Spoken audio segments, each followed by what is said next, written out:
welcome dearly to our first ELOC seminar of the season, and we are still happy to congratulate Erno you for your birthday, and we are happy to share the excitement about your previous PhD students' work, who is Lasse Lipponen today.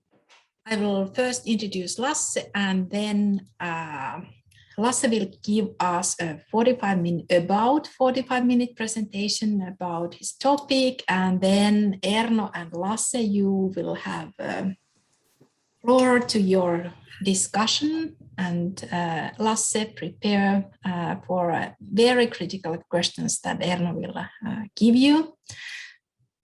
And we are excited to kind of hear what are your thoughts on those.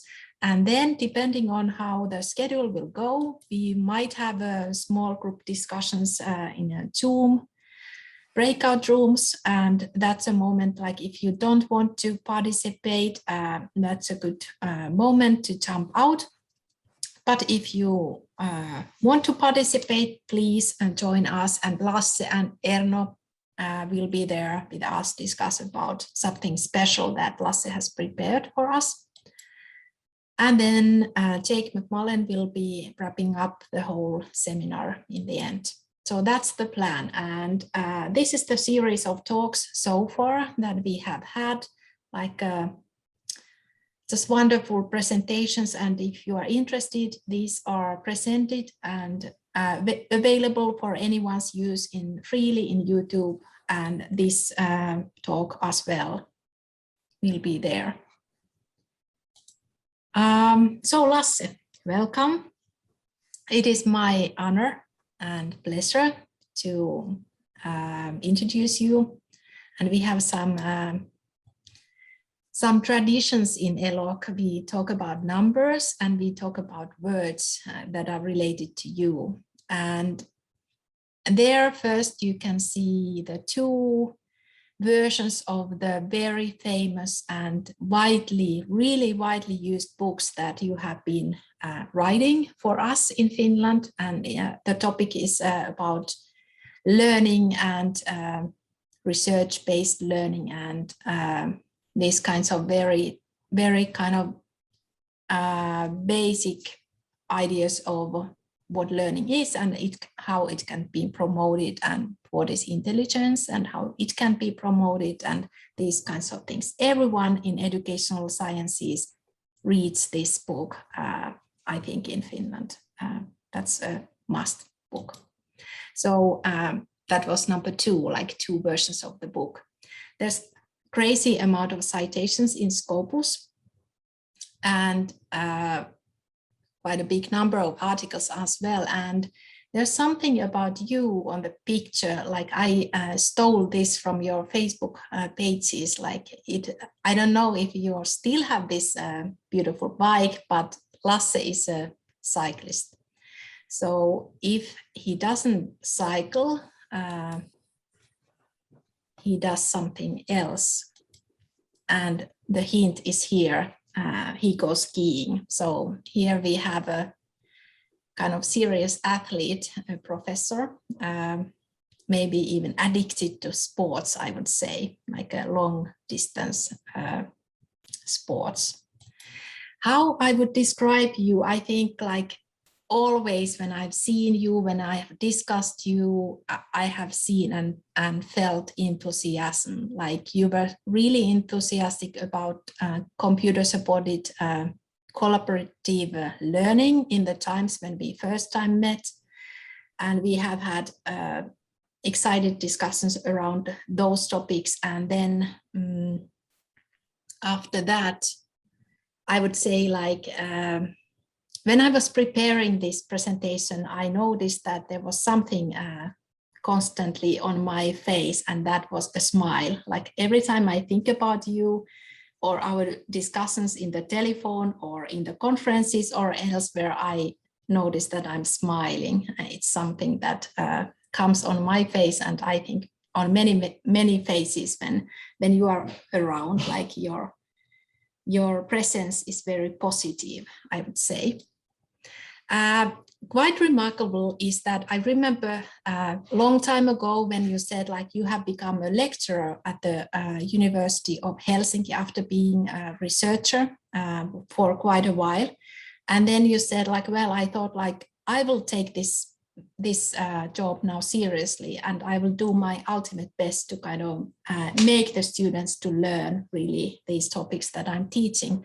And the result was quite amazing and beautiful, like you were chosen the teacher of the year in the Helsinki University. So congratulations, that's a pretty nice award that you have got. But it tells us something about like how you do your work, like you are able to spark enthusiasm in the students as well. Then the last, I think as a professional, you have been all your career really dedicated to the things that you are working at. Welcome, Lasse, and we are excited to hear your presentation next. Thank you for the nice words. And as Minna said, I'm Lasse Lipponen, and I'm a professor of early child education. I work at the University of Helsinki at the Faculty of Educational Sciences. It's really my great pleasure to be here today and celebrate Erno's significant career, a long-term career that looks like that it continues and continues. There's no end, in the near future. Before I start my presentation, the slides and talking about emotions, I would like to say some words about Erno, because I've known Erno quite a long, and the fact that very many of Erno's students have become professors and are professors tells me something about the culture that Erno has been able to create around him, doing research together, writing together. Erno has always been pushing people gently to the zonal proximal development, kind of surpassing themselves and kind of to find their own passion, always keeping up this kind of a high standards. And I'm one of the lucky ones who has been part of this culture and supervised by Erno. And what comes to Erno, it's not only about the knowledge, but Erno has wisdom, and that's really rare to see nowadays. But that's something that I learned, learn in Erno and see in Erno. And as a person, I've learned to know Erno as a very helpful, kind, constructive, and this might sound funny, but I actually have never seen him in a bad mood. I've never seen him in a bad mood. I've been thinking about that, sometimes, and I think it's maybe the ability to take things as they are and always see the bigger picture. So where's the bigger frame? Let me give you some very concrete examples of these two stories. I remember a long time ago when I was worried about deadlines. They are just suggestions, Erno told me, framing this as something you have to follow, but always thoughtfully. They are just suggestions, take them as such. And I've been following this advice during my career. I also remember when Erno told me, threw away, it wasn't the topic of our discussion, that he has over 400 unread emails. I was complaining about, having a couple of 10 emails unread, and I was just, how are you going to able to read all these emails, find the time? And Erno told me that, no, I'm not going to read them, I'm going to delete them. And those people who actually have something important to say, they will send you a new email, and that will cut the number of the emails at least in half. And that is what I call a practical wisdom. Well, not sure if this is totally true what Erno told me, but I believe it is, at least partly. So this is practical wisdom that I've also learned from Erno when I'm struggling with my emails. And looking back now, because we know each other quite a long time, I've been in the best possible school. And I can honestly say that I would never have been the professional me, reach the academic things that I have reached without a foundation that I actually received and that was built by Erno. So my current identity as a researcher and academic is the foundations are built by Erno and those things that I've learned here. Okay, then I will go to this today's topic, but I still have one memory from Erno, and I had to went yesterday to my old computer to find these things. So today I'm going to talk about cultural historical approach to emotions in institutional early childhood education and care. But before that, one more memory. These pictures are taken almost 20 years ago, 2001, 30th of March, when I was actually defending my thesis on computer support, collaborative learning, supervised by Erno, and Erno, being my custos, and Timothy Kosman from United States as my opponent. And related to this day's topic, I think there is some cultural, historically, and emotionally challenging going on, at least from the opponent's side. Because if you look at the two gentlemen on the left, I mean the picture on the right corner down there, if you look at the two gentlemen, even if they are smiling, they are looking down and exploring their toes. So something challenging is going on, emotionally challenging. So these are something that moments that I've shared with Erno, and I've known Erno. I counted yesterday. We perhaps known each other something like 25 years. So even before this, because Erno was supervising my PhD as well. But there's a lot of stories. There's a lot of memories that I have when it comes to Erno. But just to pick up these ones. Okay, let's continue to my today's topic. So currently I'm doing research on emotions, and to be honest, I really do not know how I in fact got interested in emotions. It might be that because 10 years ago, my research and my work in my environment changed. So I was nominated as a professor of early childhood education. And I started to, my background education is actually that I'm a kindergarten teacher. So I know the settings of early childhood education. But as a professor and a researcher, I started to visit kindergartens. So just to see what the life is there and planning doing my research in those contexts. And I was interested in different things and emotions, let's say 10 years ago. But little by little, I kind of noticed that I focused my attention on the things like these, which are, if you go to early child education settings, kindergartens and preschools, you see these kind of things. They're very common. There's a child crying. This is actually a separation moment.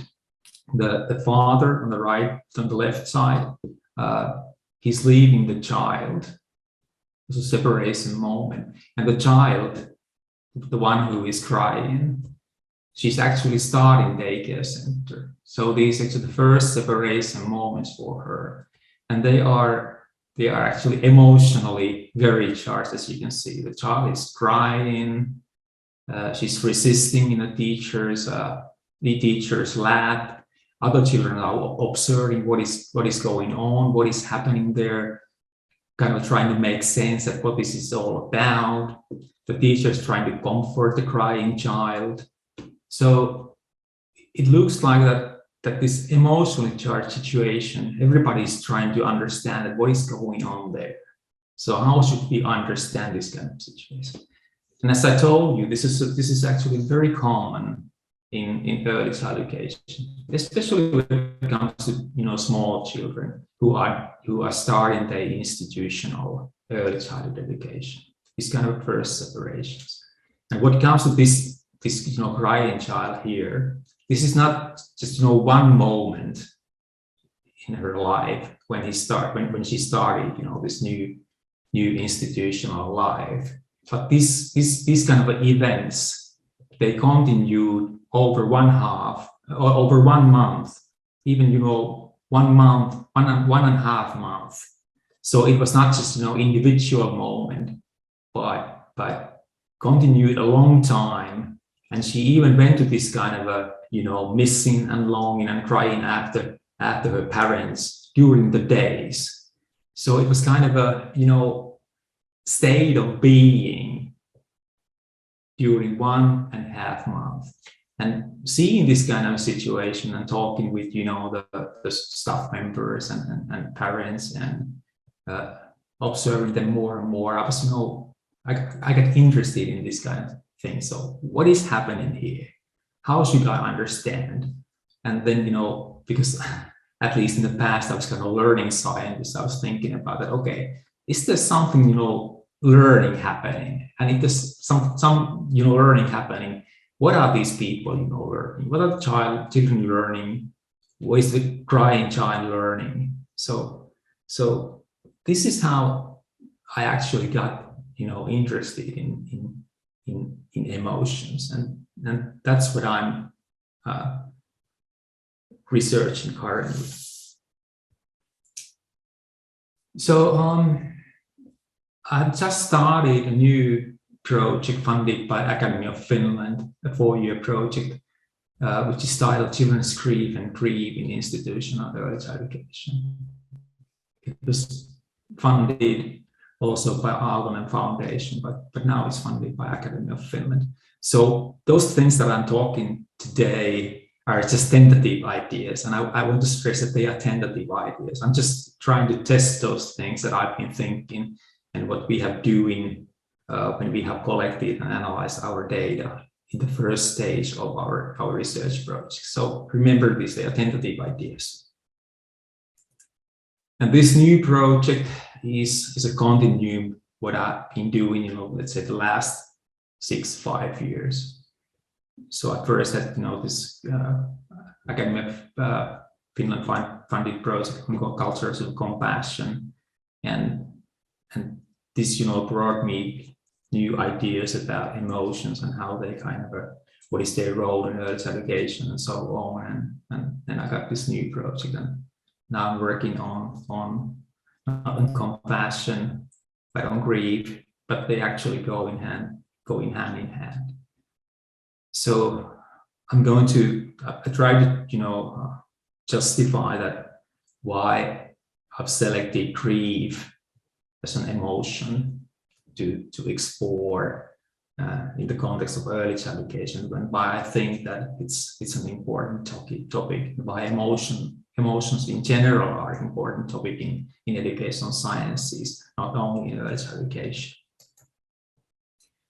So let's go to educational sciences. And very shortly, if you look at the studies on emotions on educational sciences, including early child education and care, it's a mainstream, and it's common to examine emotions and psychological individual constructs and something that are actually external force on.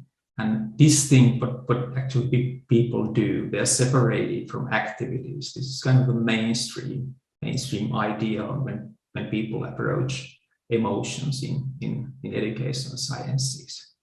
And if you look at especially the field of early child education, that the studies on emotion have mainly focused on emotional development, emotional regulation strategies, and later on how to teach emotional skills and social emotional skills to small children.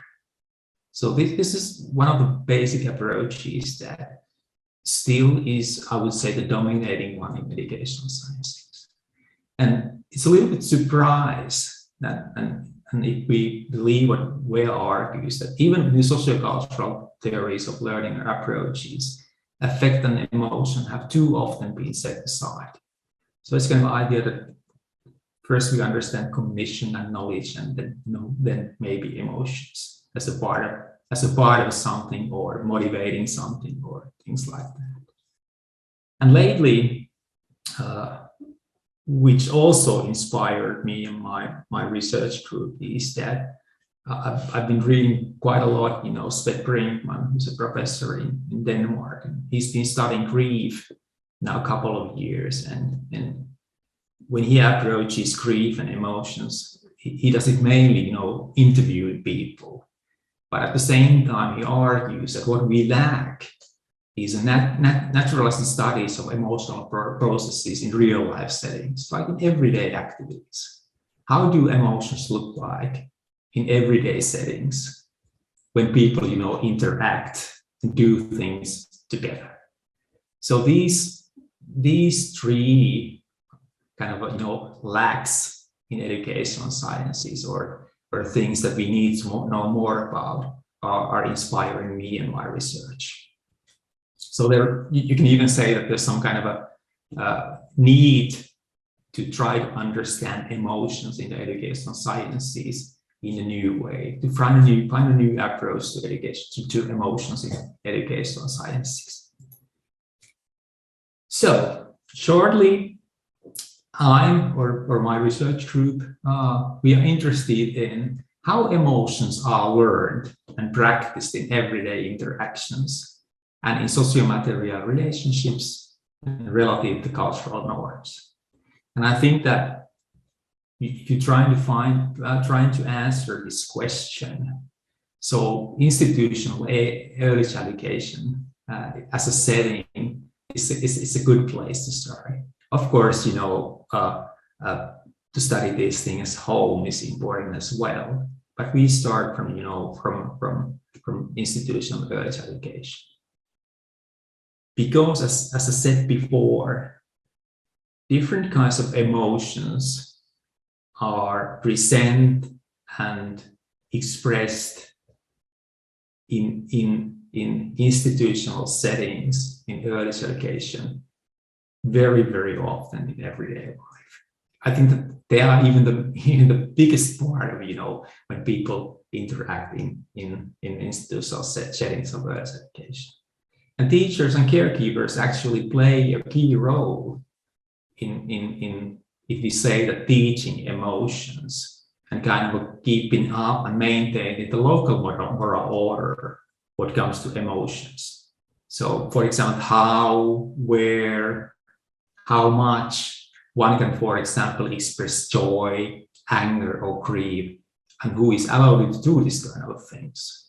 So there's a lot of cultural practices around emotions, and as I said before, surprisingly little study on these issues in everyday settings. So it's mainly studied as a death-related phenomenon, and mainly from psychological and medical perspectives.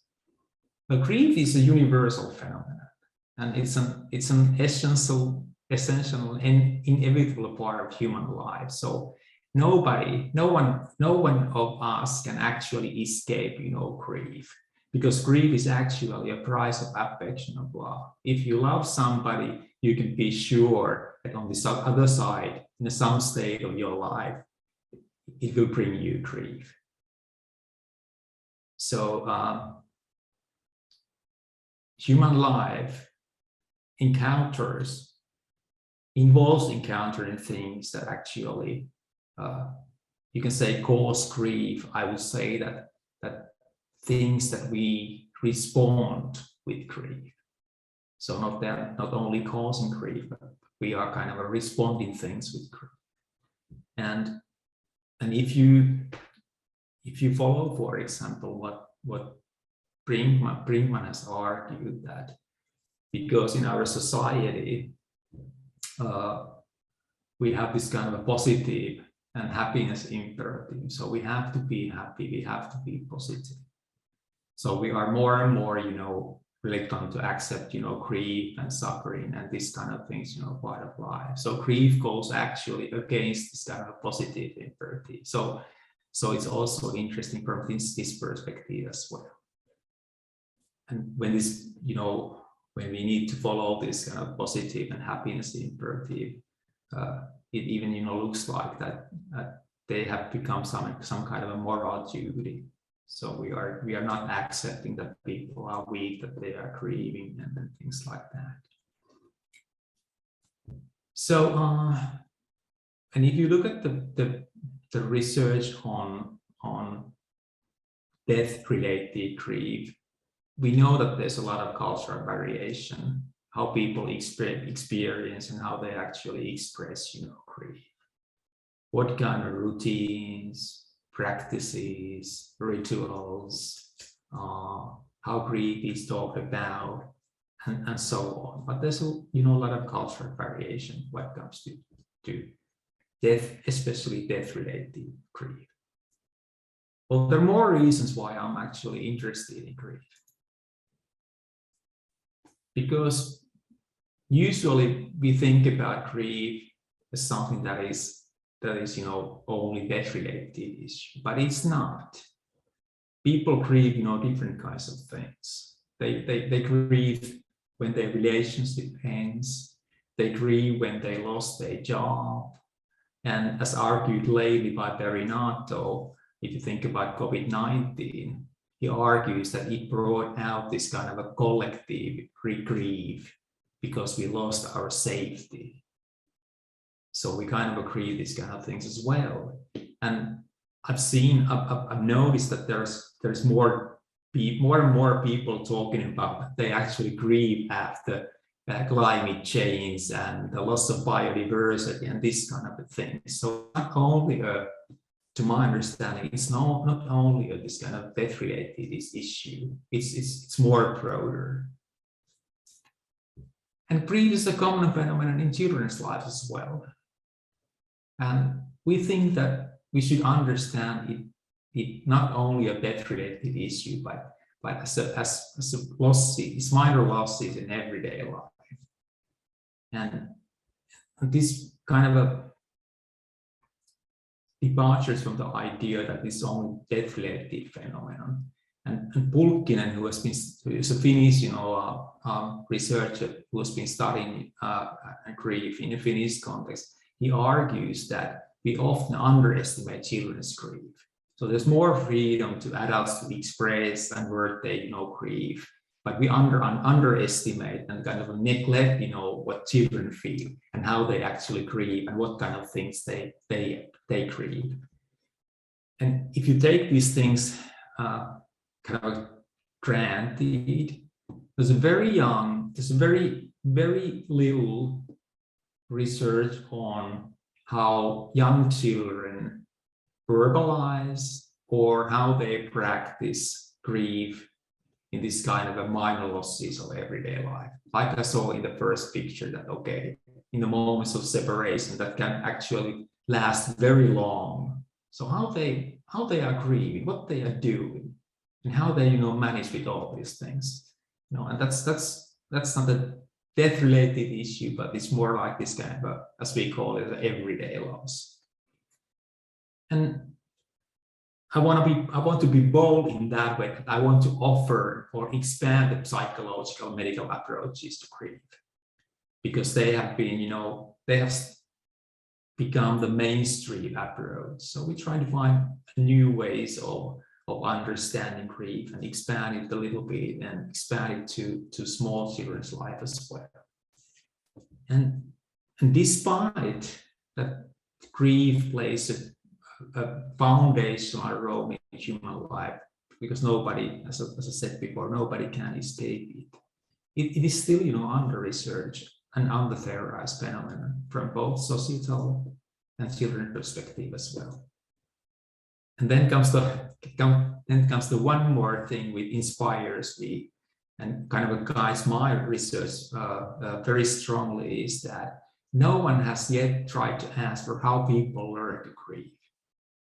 And this is something that I've been thinking about quite a lot lately. And you can also say and expand, this question that, okay, is there research on how people actually learn to do emotions in general, not only grief, but anger or joy, and in everyday life and in everyday settings. So these things got me interested in grief, and especially this final question, that how people learn to do emotions and especially grief.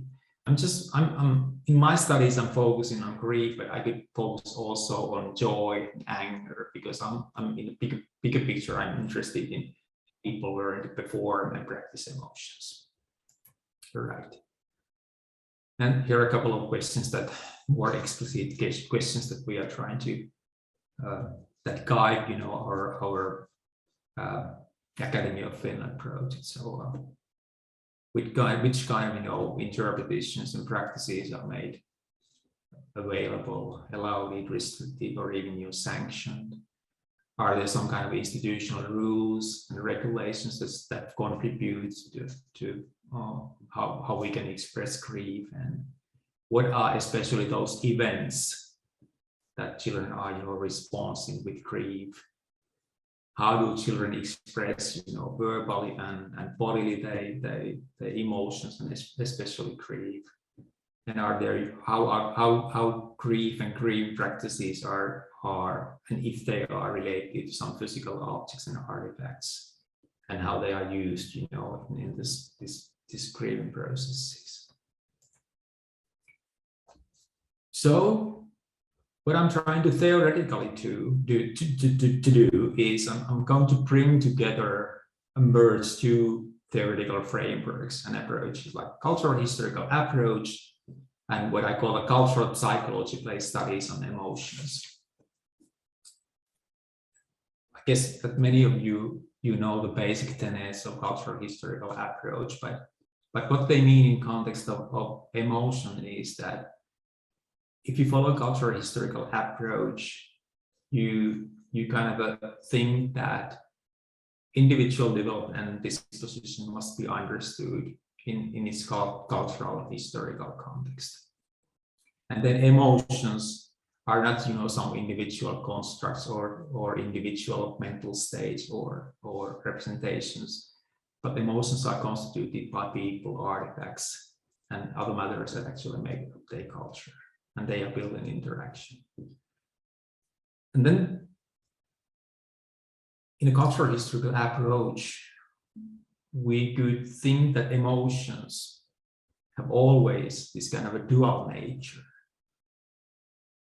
They are conditions for learning something. So I can actually be in grief, and at the same time they can be a goal of learning. So when I'm grieving, there might be some, let's say, older member of the community, for a child, like a teacher, who kind of, when the child is grieving, somehow, not directly, but teaches and guides that how you should actually express, this emotion and grief. So, and in many cases, they are there at the same time, condition and some kind of at least an implicit goal of learning. And of course, we understand that you just cannot observe individual experiences of emotions, whether it's joy or grief, directly, but focusing on what people do and the embedded practices, social and material interaction, and how they talk about experiences, we can have some kind of access to the emotional worlds and to the texture of the emotional worlds. So we're basically looking at what people actually do and say, not trying to go in their heads. we accompany the cultural historical approach with what I call cultural psychology-based studies on emotions, and especially on grief. And they actually have some overlappings. But one of the basic ideas of this approach is that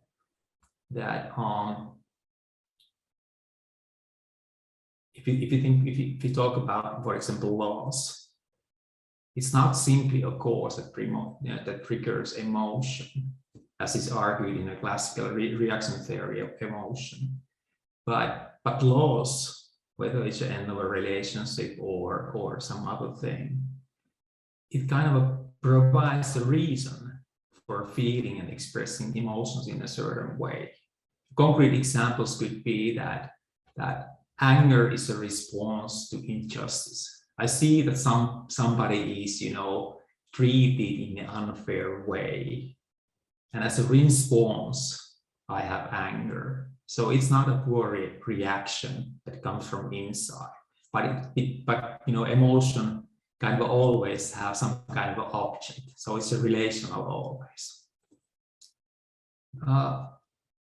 And what comes is kind of a response approach to emotion. As I said, they are not these kind of mechanical reactions, but more like responses which we try to understand what is going on here, to make meaning,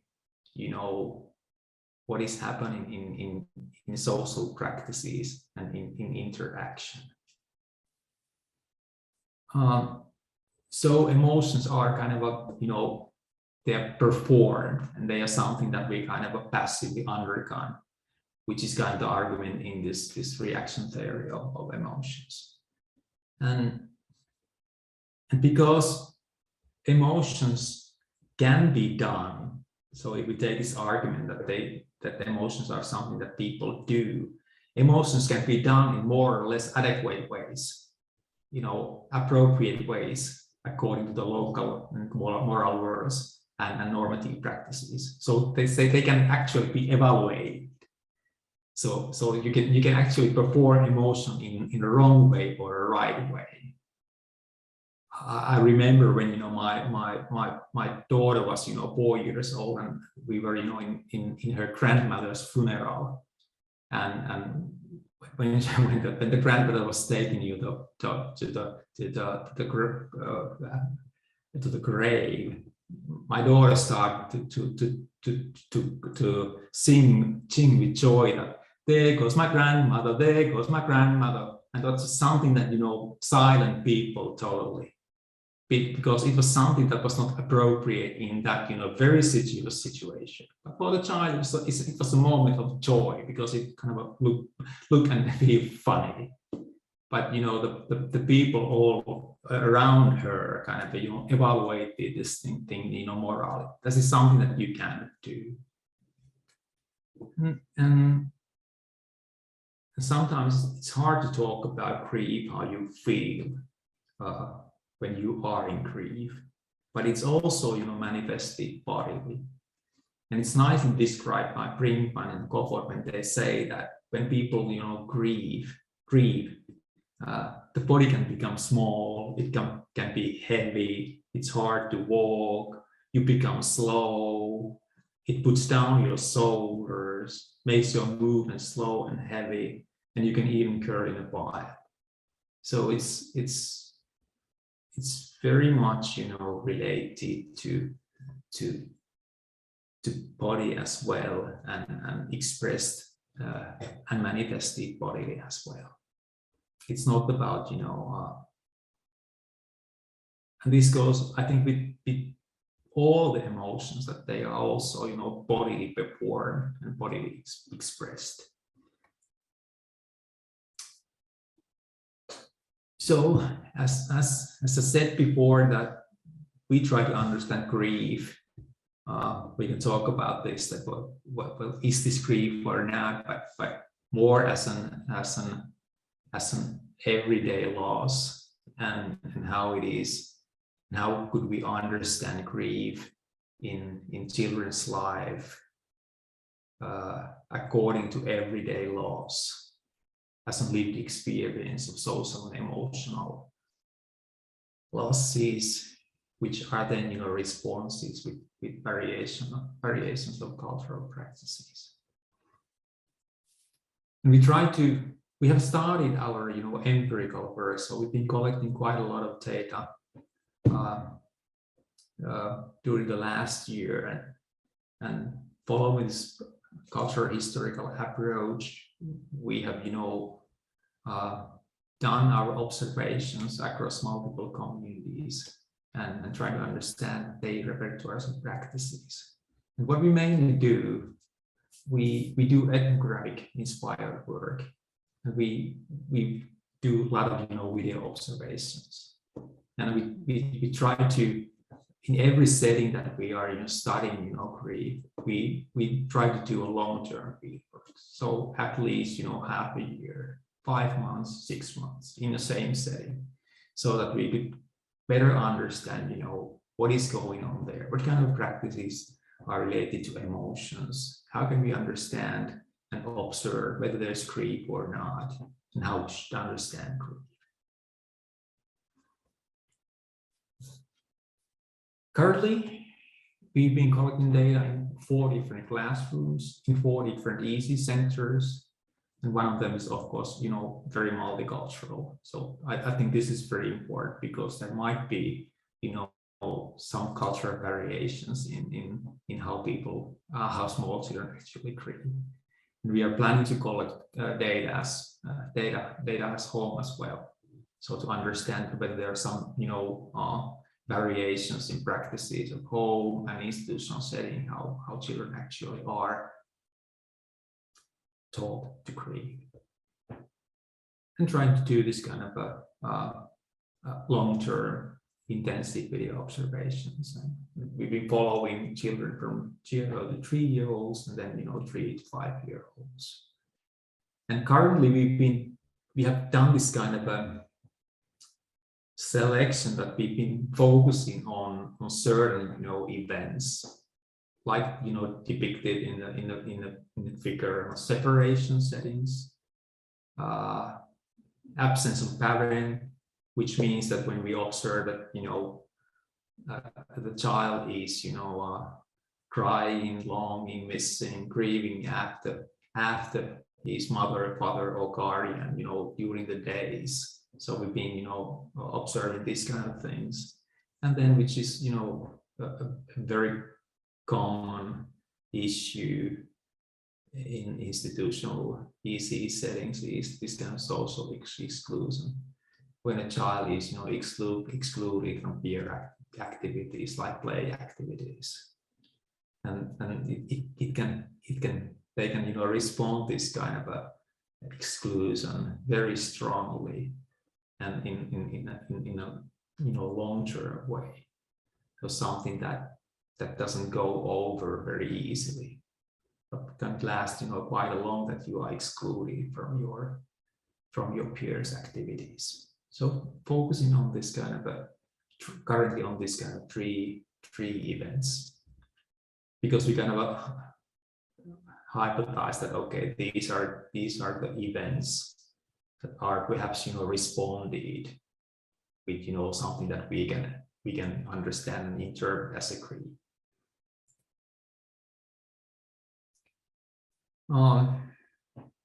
We try not to define or predefine grief, but more to look like that, is there something that we could understand as a grief?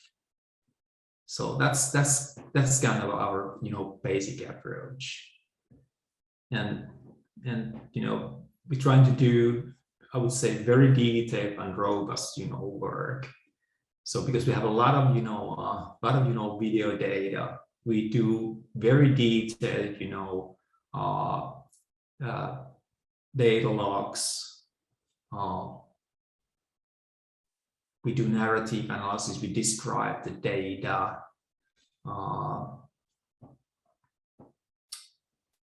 We index the data in different ways. And even if we have, let's say, something like 100 hours of video data. We have indexed all this data. We have made, logging all the data. And currently we have, just selected this kind of a significant episodes for more, detailed analysis that we think about, that we could understand as a grid. And the detailed analysis is done this way. This detailed analysis, these episodes that we have, picked from the larger data source. So we in this selected episodes in raw forms, once again transcribing the data by using conversation analysis. So they're very detailed, representing what is happening in the episodes in narrative styles, writing little stories about these. Trying to identify sociometric practices, writing these things down, and then considering how these practices are composed and examining when and how displays of grid are produced, what practices are involved, how they are bound up with, how they are responded by other parts, and so on. So we try to be very detailed, very robust in our analysis. Applying, different, methodological approaches and solutions. Well, let's go back to this picture this figure that I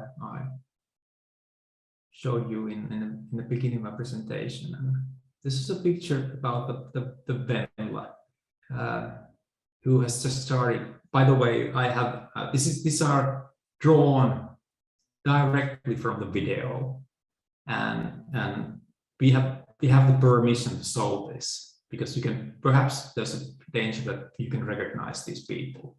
So that's one, it's one child that we didn't have a permission. So that's why the child is masked. But from all these other participants, we actually have a permission to show this picture. And that's important, because we want to follow very strict ethical rules, because this is a very sensitive issue and sensitive figure. So this is about Venla, and Venla has just started institutional ECs. And for many young children, starting the institutional life, it may be the first separation from the parents or guardians. And it's usually with a small child, it's a very tense, socially tense, and emotionally very charged and significant situation, as we can see from the picture. And this is actually what happens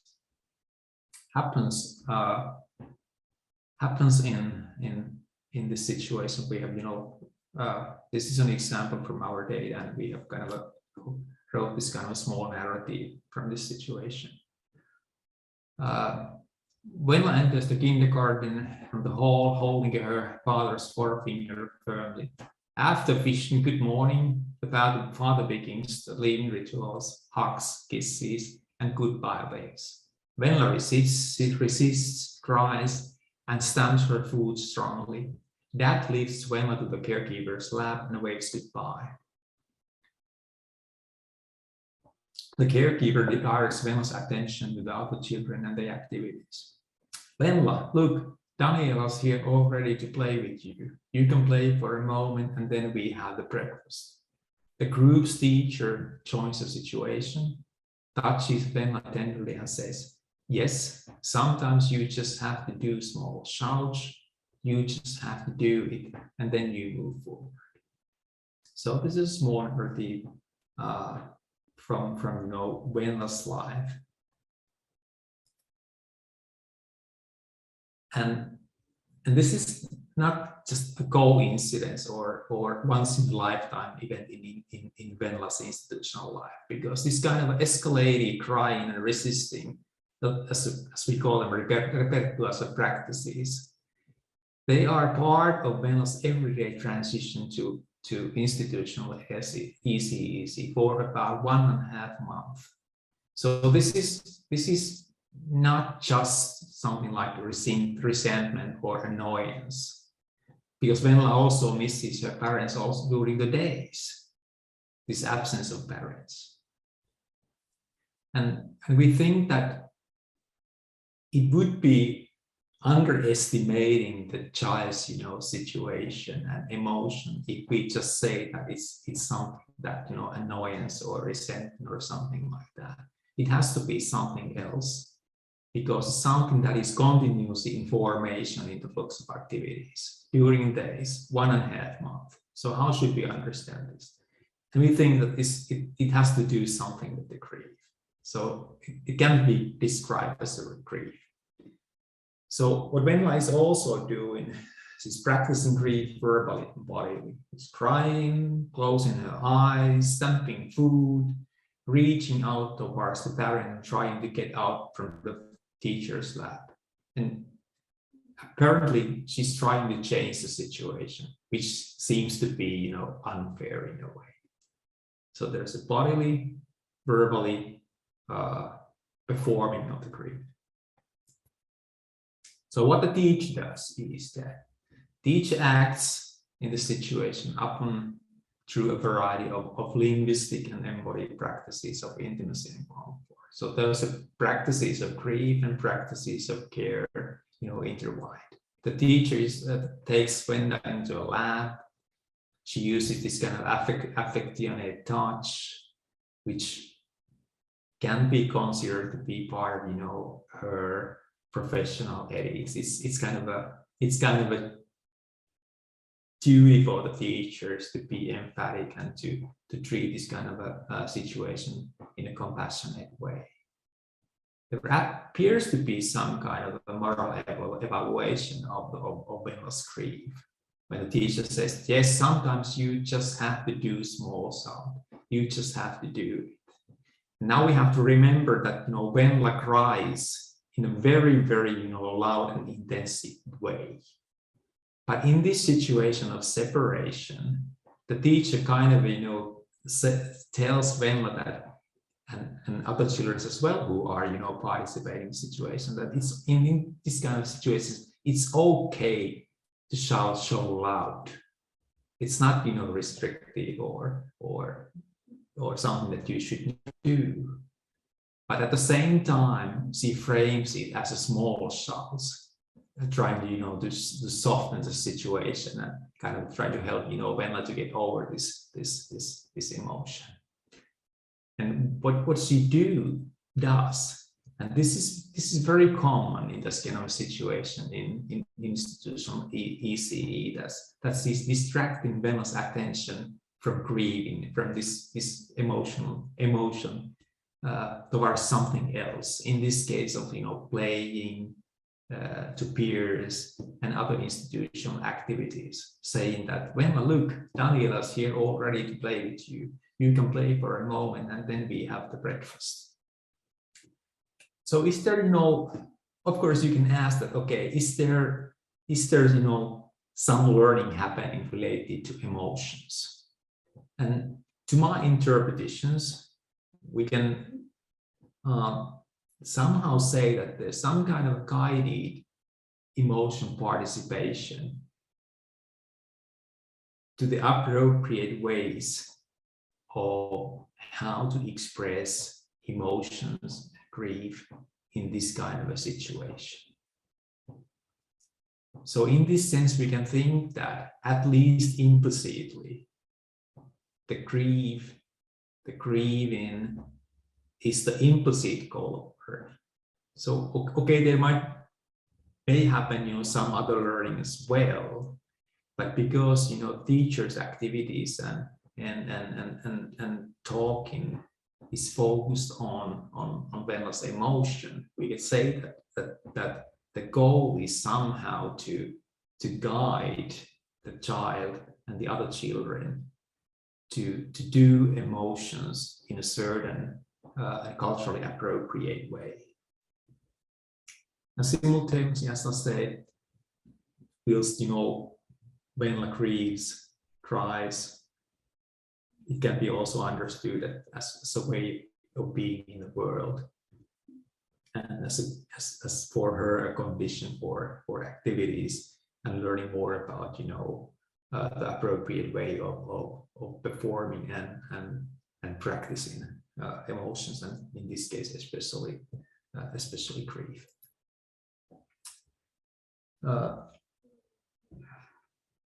Couple of other things that this mental grief is a public and shared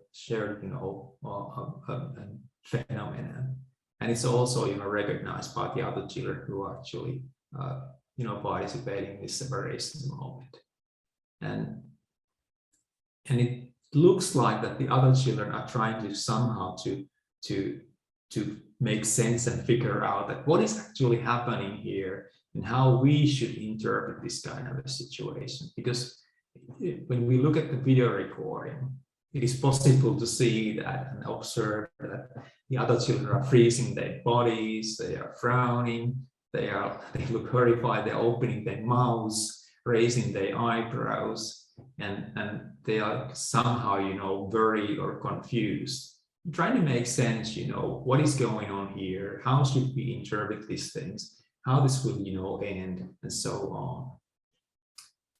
And when the other children are actually observing this situation, it also gives them, a possibility to learn how teachers are responding to this and how they act in this situation. So it becomes an opportunity and possibility for all participants for this kind of a collective learning of how to do and how to perform emotions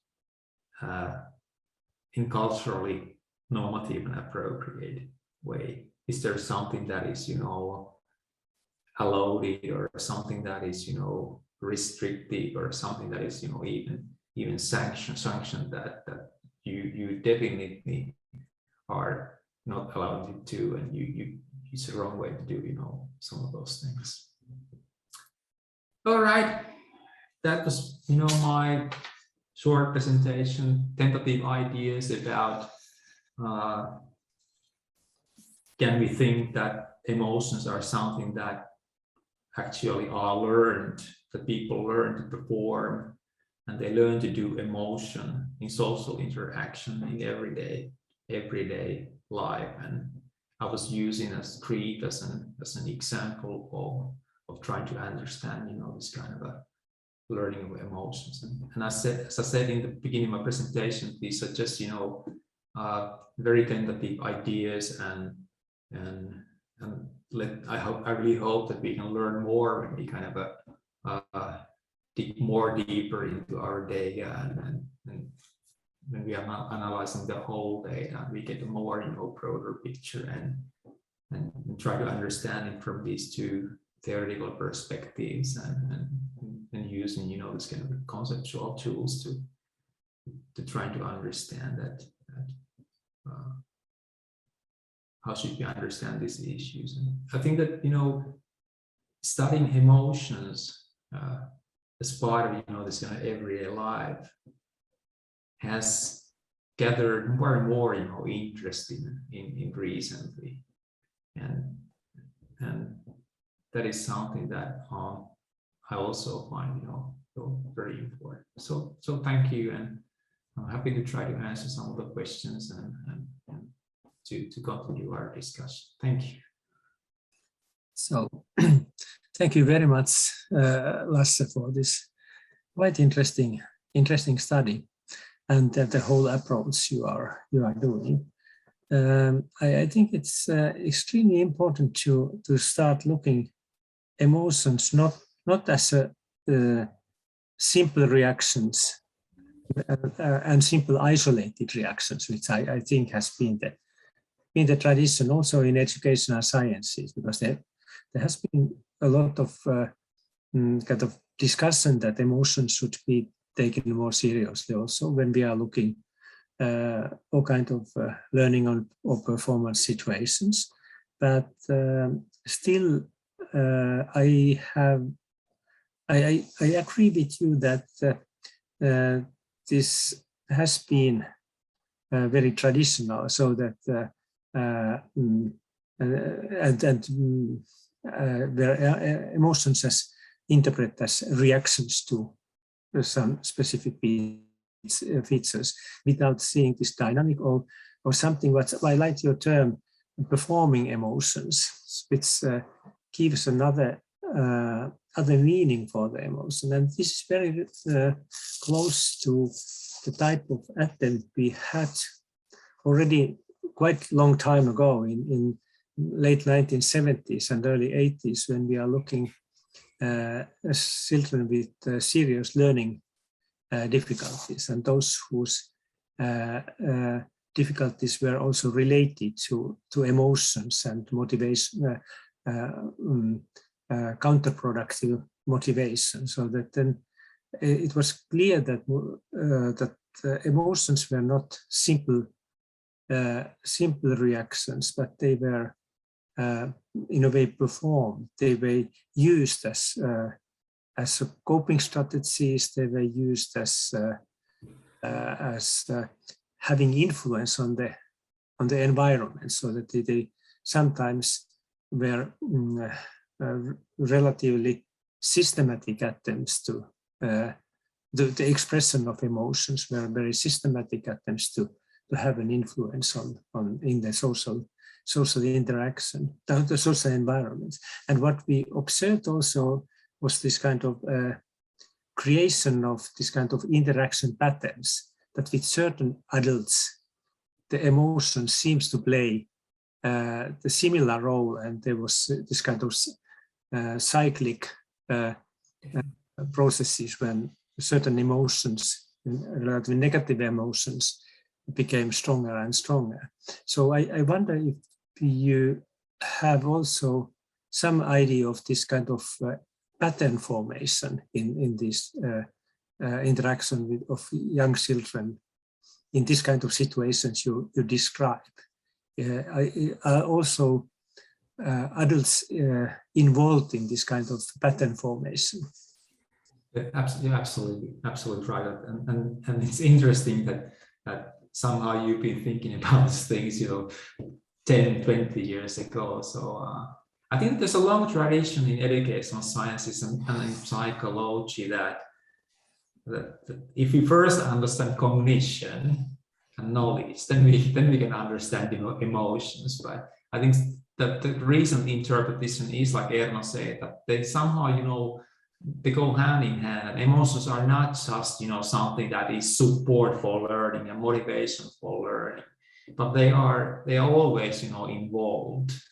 And we've been looking at our data, and there really are patterns. There are actually patterns how the teachers and adults respond this kind of situation. For example, a very typical pattern is that you distract the attention to another things. That's very common, and it repeats itself. Either like they even call it, the teachers even call it, I don't know the English term, but they call it hammers. Yes. So distracting the attention from some more joyful or neutral phenomenon. That's a pattern. And if you look at the Venla's case, this kind of because it lasted, the separation. You could say that's a separation anxiety, but I don't like the term because it's a long time process. It lasts, and she goes back, that during the days. I don't think that the separation anxiety, describes well, but it's also a pattern because she acts on that ways, every morning. There's a little variation, but always, trying to resist the separation event. And this is what we are trying to find is, this kind of common patterns. And then it's interesting to think about that. What are the patterns, for example, in home when they are, for example, in the morning when they are leaving to institutional setting? The children already know that there will be separation. So is there kind of a pattern that they handle the situation at home and how it is in relation to institutional practices? So kind of crossing these settings and how they are the performing practices different or these kind of things. But absolutely we are we are looking and we have already observed their, patterns. So Yes. absolutely. Yes, and you mentioned that in future studies you also can observe the situations at home. We try to do that, because yes. Are you already doing that, or is it? We are not, because this, as you know, this academy, my new academic process, just started in the 1st of September this year. So yes, but we've been collecting the data, before that, because I was quite sure, because from the first round I didn't get the funding, but second try was successful. So we started to collect the data. That we kind of thought that, okay, anyway, we try to understand emotions, whether we get funding or not. Yes, and then of course. So we've been collecting the data now for almost for a year. Yes, because that would be very interesting to look then the transition. Yeah. From one social environment to another social environment. And absolutely, and because it's a continuity or what is changing. Yeah, and there might be some cultural variations, cultural variations in many ways, because we also have very multicultural settings, as participating in our studies. So yes, and that would also, I think, make possible to look then more the kind of layers of emotions, because you mentioned that we often do not take seriously these children's emotions or seriously enough, and they might be deeper than we often think. But it's probably because there are, at least it's my observation, that there are many layers. There are also very kind of strategic expressions of emotions, which easily change in the other situations. And for example, in this kind, for some, you mentioned that for this example child, Venla, the problem continued, even the parents were not anymore present. But for some children, this is exactly related to this situation when parents are leaving, and when they are away, then they immediately change their emotional mode. And maybe there are layers that we should understand better, the very kind of surface strategic layer, and then the deeper, more long-lasting layer. But what do you think about that? I think I think that your hypothesis is right, because if I go back to our data, there are definitely situations where you can see that, okay, it's the child uses the emotion as a tool, kind of when the guardian, parent or mother is leaving in a separation moment, he or she can cry very very loudly, but when they have left, it's fine, and the whole day is actually fine. So the kind of the emotion is used for certain purposes, as well as you say, to achieve some goals. So and of course, I think that this is also something that children actually learn as part of the cultural practices. That they observe it, they be part of this kind of way that, okay, you can use emotion as a tool, as a strategic tool, as you said, as well. So that's a good point of view, that there are some different layers, and they have kind of different qualities as well, perhaps used for different purposes. But all this tells me that emotions are perhaps more complex that we have perhaps understood. And if you think about grief as an emotion, that it's pretty hard to say what grief actually is, because when people when people describe grief, when they, for example, when they have lost a loved one, they describe it as a grief, but at the same time they describe a despair, that they say that it's a part of the anger. Sometimes it's that, okay, I can survive. So it's kind of it's a mixed thing in a way. So it's pretty hard to say that it's something like this or it's exactly like this. And I don't know what to think about this kind of emotions. Are also in many cases they are mixed, and it's just that then we just try to name one. And this is because I'm also a little bit skeptic about teaching social emotional skills, because if we name that grief is this, it kind of narrows that it's this, but it's more. Yes.